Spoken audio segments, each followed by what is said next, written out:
Orang cari istri ya paling enggak cari yang apa mas sekarang istilahnya glowing ya.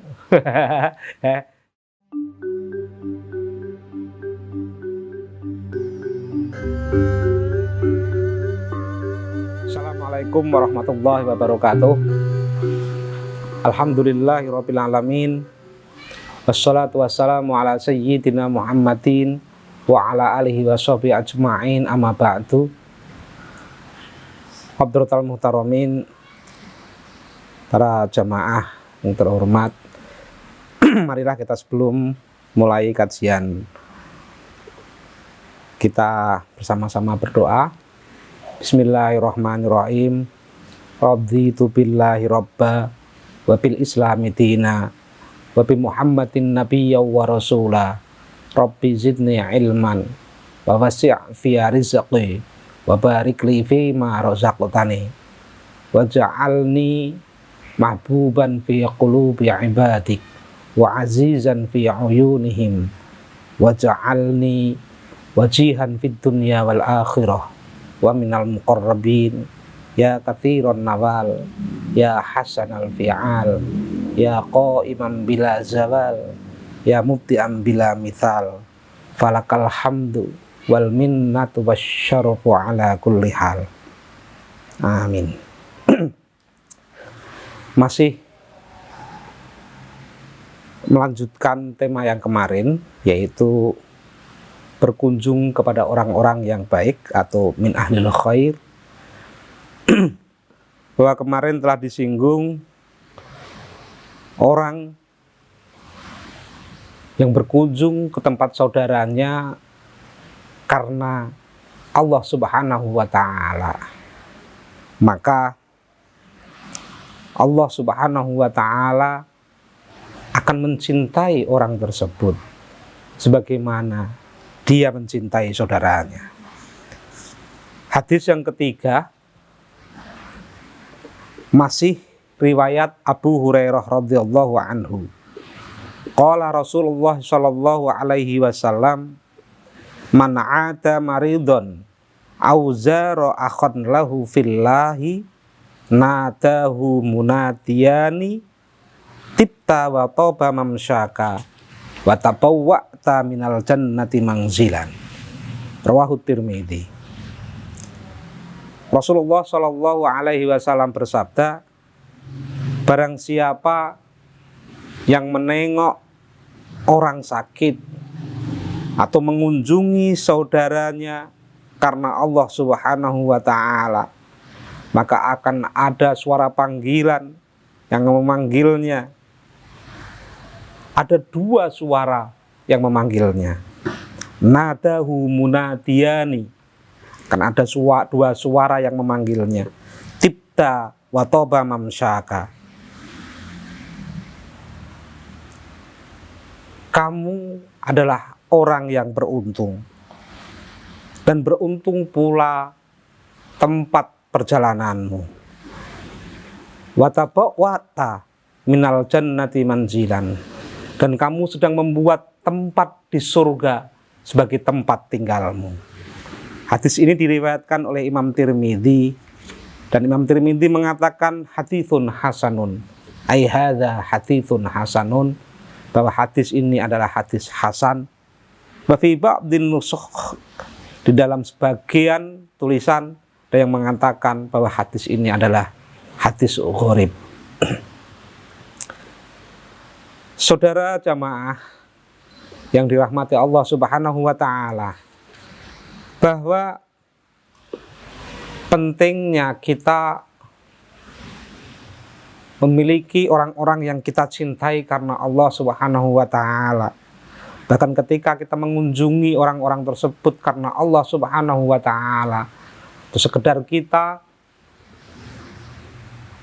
menengok orang yang sakit, maka kita termasuk orang yang beruntung dan orang-orang yang bikin rumah di surga kelak sebagai tempat tinggalnya. Hadis yang keempat, wa an Abi Musa al-Asy'ari radhiyallahu anhu, anna Nabiyya sallallahu alaihi wasallam qala Diriwayatkan dari Abu Musa al-Asy'ari radhiyallahu anhu, sungguh Nabi Shallallahu alaihi wasallam bersabda, innama matal jalisi as-solihi wa jalisi su'i kahamilil miski wa nafikhil kiri. Perumpamaan orang yang duduk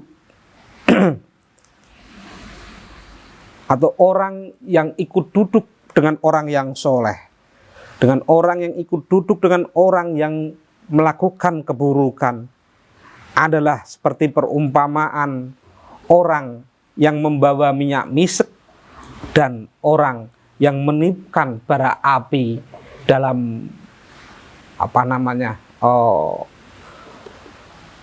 pandai besi.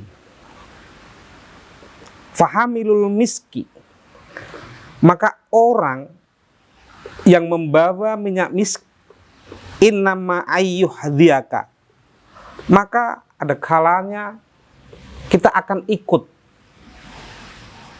orang yang membawa misk itu, akan memberikan bau wangi-wangian kepadamu. Wa ima ang tabta'a minhu, dan ada kalanya wa imma ang tajida minhu rihan tayyibatan wa nafikhul kiri imma ayyuharika thiyabaka wa imma ang tajida minhu rihan muntinatan. Muttafaqun alaih. Ketika kita bersama dengan orang yang membawa minyak misk, maka paling tidak kita akan mendapati bau wangi dari si pembawa minyak misk itu. Sedangkan ketika kita berada di samping orang yang meniup bara api di pandai besi, maka bisa jadi kalau terjadi pakaian kita justru yang terbakar, atau mungkin kita hanya akan mendapati bau-bauan yang busuk. Hadis ini adalah hadis yang muttafaq alaih, yang diriwayatkan oleh Imam Bukhari dan Muslim. Saudara, dari hadis ini dapat kita ambil satu pelajaran, bahwa dengan siapa kita berteman, maka di situ kita akan mendapatkan kebaikan atau keburukan pula dari situ. Maka ada sebuah kata yang menyatakan bahwa seseorang itu ala dini khalilihi, sesuai dengan agama saudaranya, sesuai dengan agama kekasihnya, dan sesuai dengan agama temannya. Kalau kita berteman dengan orang solih, paling tidak kita ikut mendapatkan kesolihan-kesolehannya. Sedangkan kalau kita berteman dengan orang-orang yang buruk, orang-orang yang ahlul maksiat, paling tidak kita ikut terbawa nama kemaksiatannya. Jadi perumpamaan, misalkan kita temannya itu orang yang bermaksiat, ya paling tidak kita dikatakan, wah itu loh temannya si ahli maksiat itu, paling tidak hanya itu. Jadi berbeda ketika kita berteman dengan orang-orang yang soleh, berteman dengan orang yang soleh, paling tidak yes, kita mendapatkan kesolihannya lah, mendapatkan kebaikan-kebaikannya. Bagaimana Nabiullah Harun alaihi salam, karena berada di samping Nabi Musa alaihi salam, maka kemudian Nabi Harun alaihi salam juga mendapatkan kebaikan sehingga menjadi nabi, mendapat proposal dari Nabi Musa alaihi salam. Demikian para sahabat-sahabat Nabi Shallallahu alaihi wasallam dan seterusnya. Hadis yang kelima adalah riwayat an Abi Hurairah radhiyallahu anhu, diriwayatkan dari Abu Hurairah radhiyallahu anhu, anin Nabi Shallallahu alaihi wasallam qala, dari Nabi Shallallahu alaihi wasallam beliau bersabda, tungkahul mar'atu li arba'in, lima liha wali hasabiha wali jamaliha walitiniha fadfar bidzatitin taribat yadaka, muttafaqun alaih. Hadis ini yang diriwayatkan oleh Abu Hurairah radhiyallahu anhu dari Nabi Shallallahu alaihi wasallam. Beliau bersabda bahwa perempuan itu biasanya dinikahi karena 4 hal. Karena hartanya, karena nasabnya, karena kecantikannya, dan karena agamanya. Jadi kadang kita mungkin mendengar orang mengatakan bahwa nikahilah perempuan itu karena 4 hal. Itu salah. Hadis ini itu menyatakan biasanya tungkahu, bentuknya adalah bentuk kalimat fi'il yang majhul ya, fi'il yang majhul. Jadi perempuan itu dinikahi karena 4 hal. Maka di sini dikatakan bahwa fil adah minal mar'ah hadhil khisal al arba'ah. Jadi pada adatnya, kebiasaannya perempuan itu kan dinikahi karena 4 hal. Bukan kita diperintahkan untuk menikahi perempuan karena 4 hal. Ini adalah cerita, narasi, deskripsi bahwa perempuan itu biasanya dinikahi karena 4 hal. Karena hartanya, karena nasabnya, karena kecantikannya, karena agamanya. Maka Nabi berpesan fadfar bidzatitin, maka cengkeramlah perempuan yang memiliki agama yang kuat, maka taribat yadaka, maka tanganmu akan berdebu. Berdebu itu artinya bahwa kita tidak mungkin akan membersihkan diri kita dari debu, karena debu itu sesuatu yang teramat lembut. Dia bisa masuk ke lubang-lubang yang kecil. Maka kalau tangan kita berdebu dengan rahmat, dengan kasih sayang Allah Subhanahu wa taala, dengan kenikmatan Allah Subhanahu wa taala, artinya apa? Bahwa kenikmatan rahmat Allah itu nggak akan pernah lepas dari kita. Karena kita nggak mungkin membersihkan teman. Kita tadi habis cuci tangan, mungkin sebentar lagi tangan kita sudah kena debu yang dibawa oleh angin, gitu kan, dibawa oleh angin, sehingga rahmat Allah itu akan selalu menimpa diri kita ketika kita memang lebih memilih kepada perempuan yang kuat agamanya dibanding dengan perempuan yang ya karena hartanya, karena nasabnya, karena kecantikannya. Tapi ini sekarang tampaknya agak mulai sedikit gitu kan.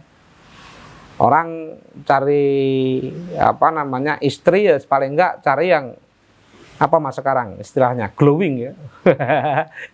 Cari yang glowing dulu kan gitu kan. Lihat ini jamaliha.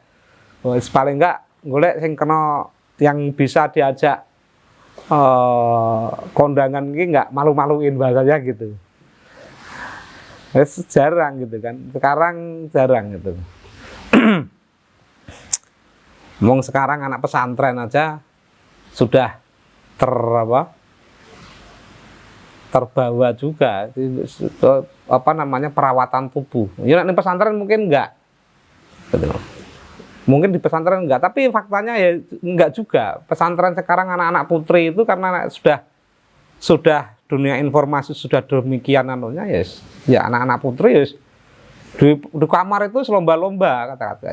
Itu saya punya cerita. Jadi ada keponakan yang kebenaran itu kalau di kamar tuh lomba gitu kan. Lomba lomba perawatan tubuh, kecantikan gitu kan. Repot. Enggak, bukannya lomba bagaimana carane jadi ulama-ulama perempuan ya kan begitu. Tapi ya masih ada. Tapi sedikit persentasenya. Mungkin gitu. Persentasenya mungkin sedikit. Ini belum pernah ada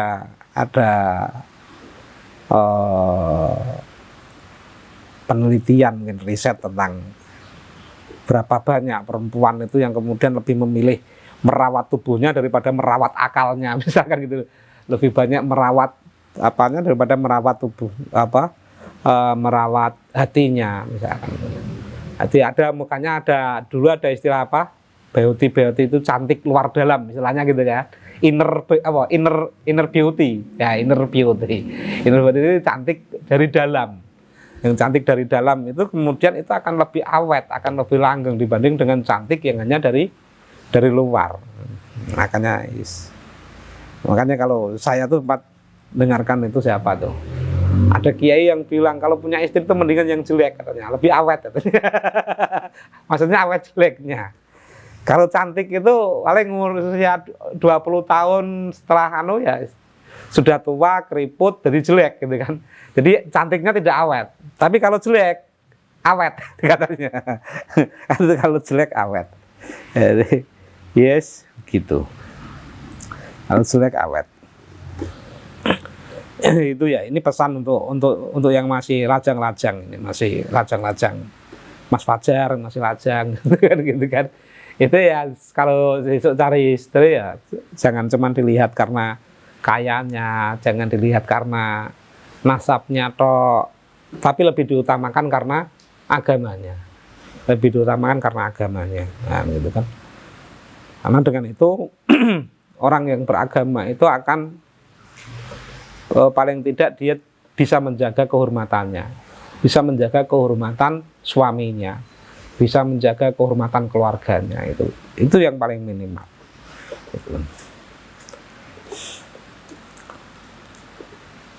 Hadis yang ke-6, Tu'an Ibnu Abbas radhiyallahu anhu, diriwayatkan dari Ibnu Abbas radhiyallahu anhu,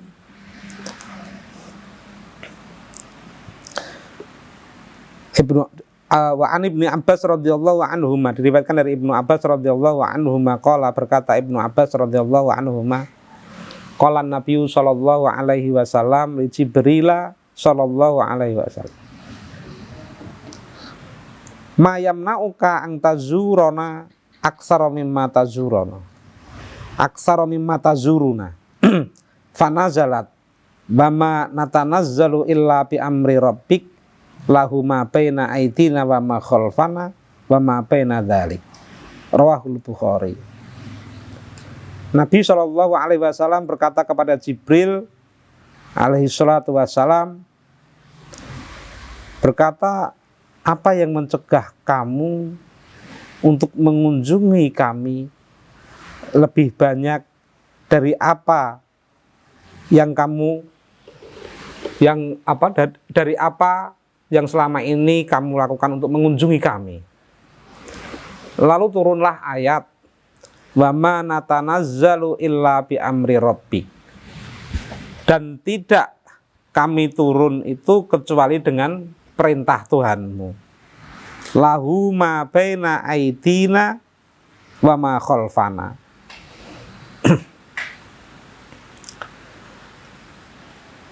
Untuk perintah Tuhanmu itu ada di antara kami dan di belakang kami.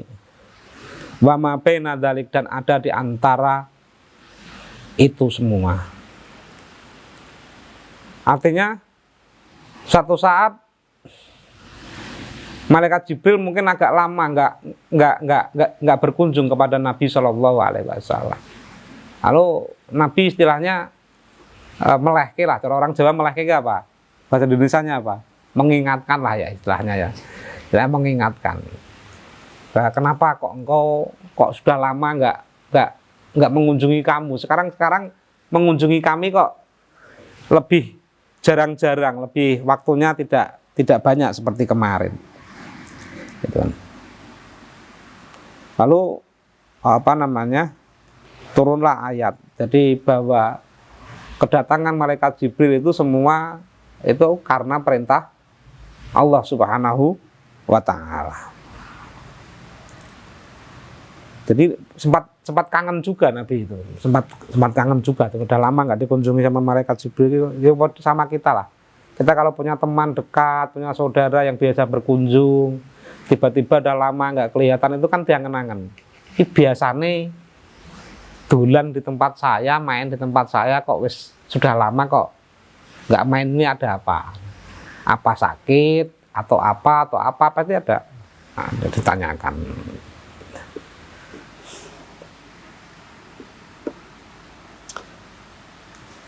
Hadis yang ketujuh, wa an Abi Sa'id Al-Khudri radhiyallahu anhu anin Nabi sallallahu alaihi wasallam qala, bersabda Nabi sallallahu alaihi wasallam, la tusahibu illa mu'minan wa la ya'kul ta'amaka illa taqiyun, rawahu Abu Dawud wa Tirmidzi bi isnadin la ba'sa bi. Nabi sallallahu alaihi wasallam bersabda, jangan engkau berteman kecuali dengan orang yang mukmin, dan sebaiknya dia juga tidak makan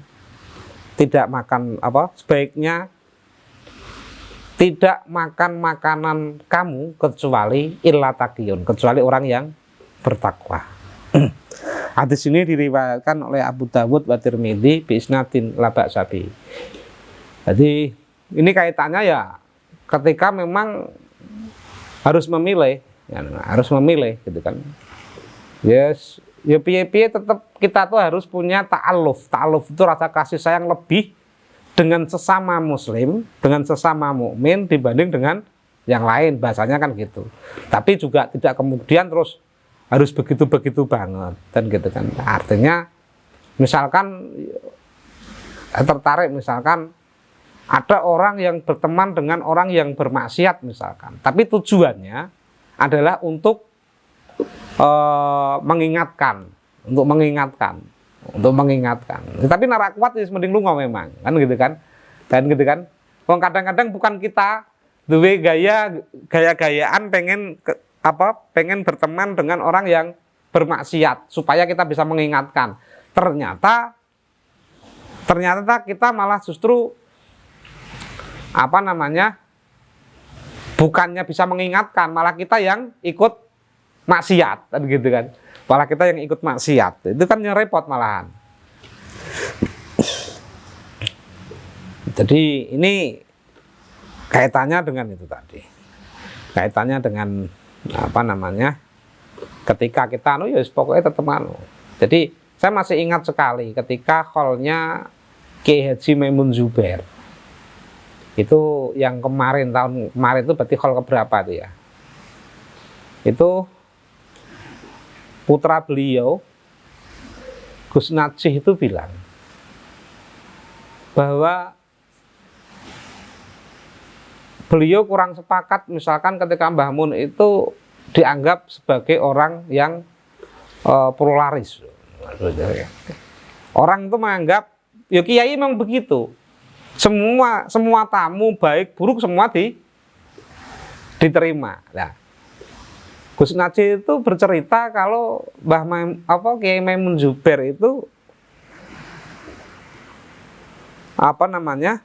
pernah suatu saat ada tamu orang Nasrani gitu kan. Ada tamu orang Nasrani ya dijamu. Bukan terus ya dijamu ya layaknya tamu, dijamu gitu. Tapi ketika si tamunya sudah pulang, itu langsung Mbah Mun itu langsung perintah ke santri-santrinya untuk semua sisa makanan yang sudah dimakan sama tamunya itu untuk dibuang. Tidak boleh ada sisa yang kemudian dimakan oleh santri. Karena di dalam dunia pesantren itu gini, dalam dunia pesantren itu ada tradisi, apalagi kalau tamunya itu orang-orang alim, orang-orang soleh. Kalau tamunya orang-orang alim, orang-orang soleh itu ada tradisi sisa makanannya tidak dibuang, tapi sisa makanannya disuruh makan santri-santrinya. Itu sudah tradisi itu, gitu kan? Sudah tradisi kalau di pesantren. Tapi untuk kasus ketika Kiai Maimun Zubair ada tamu seorang Nasrani gitu, itu pasca tamunya pulang gitu, itu sisa makanannya tidak kemudian disuruh makan santrinya, tidak, tapi pesan sama santrinya, cung, itu sisa makanannya langsung dibersihkan, buang semuanya, jangan ada yang yang tersisa yang jangan ada sisa-sisa yang kemudian dimakan oleh kangkang santri. Itu bentuk. Tapi ketika di depannya tamu yang ya tetap saja, tetap dihormati, gitu loh. Tetap dihormati, ya tetap dijamu, dikasih makan dan lain sebagainya, tetap dijamu, gitu loh. Nah, dunia pesantren itu biasa. Dunia pesantren itu kalau dunia kesehatan mungkin itu dari penyakit gitu. Oh jangan itu bawa penyakit ya kan. Oh dunia pesantren nggak ada kayak gitu, bismillah gitu. Apalagi sisanya orang-orang alim, sisanya orang-orang soleh itu biasa itu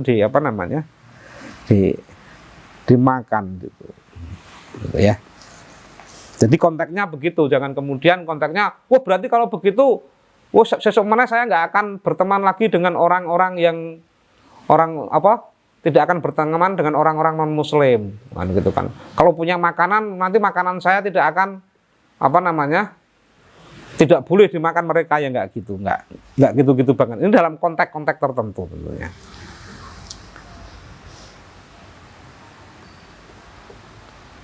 Wa an Abi Hurairah radhiyallahu anhu anna Nabiyya sallallahu alaihi wasallam qala, diriwayatkan dari Abu Hurairah radhiyallahu anhu bahwa Nabi sallallahu alaihi wasallam bersabda, ar-rajulu ala dini khalilihi. Nah, ini yang tadi kaitan dengan itu. Ternyata ini hadis ya. Ar-rajulu ala dini khalilihi. Seseorang itu dilihat dari agama temannya, maksudnya gitu. Jadi misalkan teman saya Pak Mas Fajar, ya Pak Mas Fajar ki piye biasane kan gitu kan. Teman saya Pak siapa misalkan, ya temannya bagaimana, berarti itu tingkat agamanya ya segini. Nah, temannya kiai ya mesti wah itu berarti orang baik kan gitu kan. Paling tidak ya begitu akhirnya gitu. Fal yang dura ahadukum mayukhalil. Maka lihatlah salah seorang kalian itu siapa yang menjadi teman orang tersebut. Jadi tinggal dilihat temannya saja. Jadi cara istilahnya sekarang apa? Istilahnya itu menelisik seorang itu apa? Kepo. Ya kan kalau di perusahaan itu kurikulum vitae itu misalkan ya. CV-nya atau apa, salah satu dulu macam-macam lulusan dian dan sebagainya itu dulu koncone. Kumpulane karo sapa? Kumpulane mbek wong apik ya insyaallah apik, walaupun ini gitu aja. Rawahu Abu Dawud wa Tirmidzi bi isnadin shahih. Artinya diriwayatkan oleh Imam Abu Dawud dan Imam Tirmidzi dengan sanad yang shahih. Wa qala Tirmidzi haditsun hasanun, dan Imam Tirmidzi mengatakan bahwa hadis ini hadis hasan. Nah, ini penting. Jadi penting ternyata kita berteman dengan siapa, itu memilih teman itu penting ya. Jadi semoga apa yang kita kaji bermanfaat. Sekali lagi mohon maaf apabila ada kekurangan. Akhirul kalam, wallahumma fiqil aqwamit thoriq. Assalamualaikum warahmatullahi wabarakatuh.